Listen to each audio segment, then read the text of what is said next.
Welcome to Top Speed. I'm Miles, and this is our 2009 Infiniti FX50. And as you can tell, this is obviously an SUV, but there's something else here.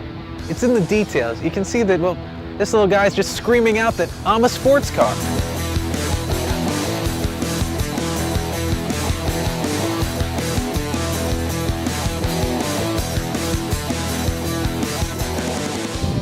For 2009, Infiniti redesigned the FX line.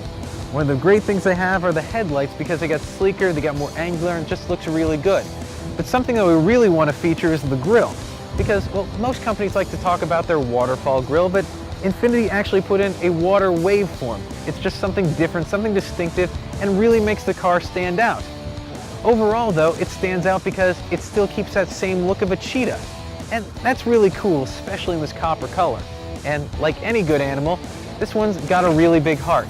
We've got a 5.0-liter V8 engine, and that makes 390 horsepower. The V8's new to the FX series, but it's a welcome change. Now we're down here for a reason, because this is something special to see on an SUV. Sure, we got a big 21-inch wheel, but it's a 6-spoke Anki wheel, and surrounding it is a low-profile sport Dunlop rubber. So we have a car that's part SUV, part sports car, but because it's an Infiniti, well, it's all luxury. Now, because this is a tester car, we usually get it with all the option boxes checked, and so ours comes in at about $63,000. And for that, you really want to get a sense of value. So, of course, we're going to get a really good grain on the wood. Our leather is going to be supple and feel really nice, but the real telltale sign of a luxury car is how they treat their plastics. And there's one great thing that Infiniti did here, and that is in the center stack, well, usually that's kind of an afterthought of the materials you put in there, but that's something you see a lot. And what Infiniti's done is they've actually put a lot of thought into it. They've given a piano black piece of trim. It almost doesn't look like a plastic, and that's the kind of thing that you expect from a car that you're paying a luxury premium for.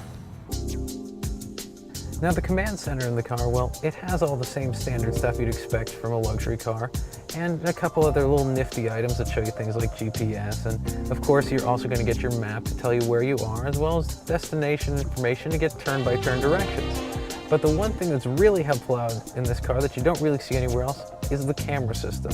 You of course have the rear view, which we've seen in other cars, but the FX also has cameras positioned all around the car. So you got a view of the side, you got a view of the front, and you can basically see everywhere you are, and so now there are no longer excuses for nicks and dings. So we've shown you the sports wheels, we've shown you the instrument setup, we've even shown you the big engine, so really there should be no doubt in your mind what side of the aisle this car sits on. It's a sports car, right? Well, it feels that way, but it's got the body of an SUV, we've got the ride height of an SUV, and well, so it gets kind of interesting for us when we drive, because if we took any other car but the FX into a corner and did it pretty hard, well, the hair on the back of our neck would stand up. But in the FX, well, it just hunkers down, and well, that 390 horsepower V8, it's just encouraging us to go even further, even faster, and it's really just this great thing.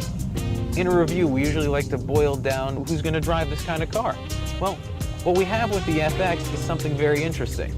Is it for the mountain man who wants to go drag racing, or is it for the IndyCar champ who wants to go camping? Quite frankly, Infiniti didn't bother to pigeonhole the FX, so neither will we. Tune in next time for our next test drive.